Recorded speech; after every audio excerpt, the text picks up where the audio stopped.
तो रिसेंटली मैंने the railway man series देखी, जिसके बारे में हाँ मुझे पता है मैं लेट हूँ, पर मैंने इस सीरीज को अब देखा है। ये नहीं पहले देख लिया था और रिव्यू अब कर रहा हूँ, बल्कि मैंने कल रात को इसे कंप्लीट किया और भाई साहब मुझे पता ही नहीं लगा 4 एपिसोड्स किस तरह गुजर गए। जिसके बारे में हम सब लोग जानते हैं कि ये एक ट्रू स्टोरी पर बनी है, जो कि 1984 के अंदर एक MI6 की गैस लीक हुई थी पूरे भोपाल में और किस तरह की डिस्ट्रक्शन देखने को मिली थी हमें। तो उसी पूरे ट्रू इंसिडेंट के ऊपर ये सीरीज बनाई गई है और डायरेक्टर का जो मुझे सबसे ब्यूटीफुल और यूनिक वे लगा इस सीरीज को प्रेजेंट करने का, वो जो इसने रेलवे मैन की स्टोरी बीच में इंक्लूड की है। मतलब कि जब मैंने इसका पहले टीजर देखा तो मुझे ये लगा कि ये कोई एक्शन और मिस्ट्री थ्रिलर सीरीज होने वाली है। फिर मुझे पता लगा कि एक 1984 की ट्रू स्टोरी सीरीज है और फिर उसके बाद मैं ये सोचने लगा कि मुझे इसमें चेरनोबिल जैसी स्टोरी देखने को मिलेगी कि डिजास्टर के शुरू से लेके ये पूरी स्टोरी एंड किस तरह हुई, क्या प्रॉपर जस्टिफिकेशन मिल सका या नहीं। पर जो ये वाली सीरीज है ये हमें बहुत ही यूनिक और डिफरेंट वे के अंदर देखने को मिलती है,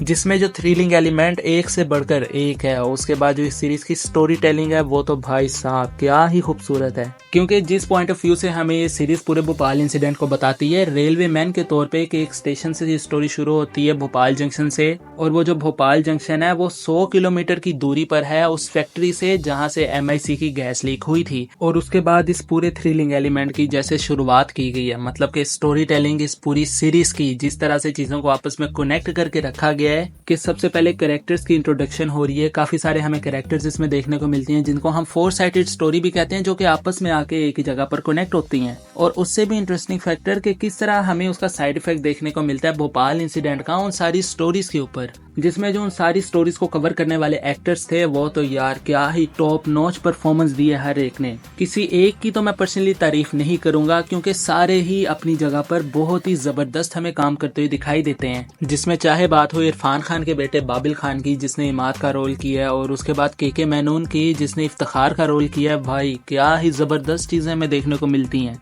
और अपने दिव्येंदु की तो बात ही अलग है, उसने सेम एज एक्सपेक्टेड बहुत ही हरामी रोल किया है सीरीज के अंदर भाई। जिसके बाद जो जूही चावला की स्पेशल अपीयरेंस हमें देखने को मिलती है सीरीज के अंदर, वो तो भाई साहब पूरी स्टोरी को अपने साथ जकड़ लेती है एक दफा। फिर जो हमारे सर माधवन है उनकी तो क्या ही बात है यार, वो तो प्योर लेजेंड है आज के टाइम के। एंड आफ्टर दैट जो चीज मैं इस सीरीज में देखना चाह रहा था कि इसमें कितना थ्रिल बिल्ड किया गया है, जो हमें सिचुएशन असल में देखने को मिली थी क्या वो इसमें दिखाई गई है। जो टेंस होता है, जो प्रेशर लोगों के ऊपर आ जाता है कि ना उनको पता है ये चीज क्या है, वो लोग किस चीज से गुजरे हैं, डॉक्टरों को ये भी नहीं पता कि उनके सामने कोई बीमारी है, ये तो वो है क्या, उनके सामने ना कोई इलाज है उस बीमारी का। और लोगों को इस बात का रियलाइजेशन ही तब होता है कि हवा में जहर फैल चुका है, जब वो खुद मरने के करीब होते हैं। और इन पूरे एलिमेंट्स की क्या ही थ्रिलिंग वे में रिप्रेजेंटेशन की गई है। और डूड कि अगर मैं आपको ऑनेस्टली कहूँ तो मुझे ये सीरीज देखते ऐसा लग रहा था कि मैं चेरनोबिल का ही सीजन 2 देख रहा हूँ, जिसमें जो ऐसे टॉपिक्स के ऊपर बनाई गई चीजों का मोस्ट रिक्वायर्ड एलिमेंट होता है वो होता है इनका थ्रिल, कि किस हद तक हमें टेंस देखने को मिल सकता है, हमें जो प्रेशर है लोगों का वो किस हद तक दिखाया जा सकता है। तो उस मामले में डूड रेलवे मैन वाकई में नंबर ले गई है। और इस पूरी चीज को रिप्रेजेंट करने में सीरीज की सिनेमेटोग्राफी का सबसे बड़ा हाथ है, जिसे देख के आपको ये बिल्कुल भी रियलाइज नहीं होगा कि आप कोई टीवी के ऊपर चीज देख रहे हो, बल्कि आप ये फील करोगे कि आप वो खुद चीज विटनेस कर रहे हो। और इसे देखकर आपको एक चीज का दुख होगा कि हमारे ऊपर किस तरह की सरकार है जिसने इतनी बड़ी गलतियों से भी अभी तक नहीं सीखा, जो कि मुझे यहाँ पर बताने की भी नहीं जरूरत, क्योंकि इस सीरीज के अंदर आपको ये चीजें खुद ब खुद समझ में लग जाती हैं, बल्कि जो डायरेक्टर ने बताना चाहा होता है आपको वो आप समझ लेते हो। जिसमें जो हमें सीरीज में इमोशंस दिखाए गए हैं, इसकी स्टोरी लाइन दिखाई गई है कि किस तरह लोग आपस में फंसे हुए हैं, चाहते हुए भी कुछ नहीं कर सकते। और वो जो 4 साइडेड स्टोरी थी जो कि सीरीज के अंदर कवर करना चाहा था डायरेक्टर ने, और उसी के अंदर ही सीरीज का सबसे बड़ा वीक पॉइंट है, यानी कि उनको बहुत ही बुरे तरीके से दिखाया जाता है। बुरे तरीके से मुराद इस सीरीज का जो सबसे बड़ा फॉल्ट है वो इसकी एडिटिंग के अंदर है। ये एडिटर के ऊपर चीज डिपेंड करती है। मैं खुद एक वीडियो एडिटर हूँ, मैं वीडियो एडिट करके वीडियोस बनाता हूँ, तो ये चीज एडिटर के ऊपर ही डिपेंड करती है कि उसने जो अपने प्रोजेक्ट का स्क्रीन प्ले है, उसकी प्रेजेंटेशन है, उसने जो ऑडियंस के साथ कनेक्शन है वो किस तरह का बिल्ड रखना है चीजों को एडिटिंग के साथ,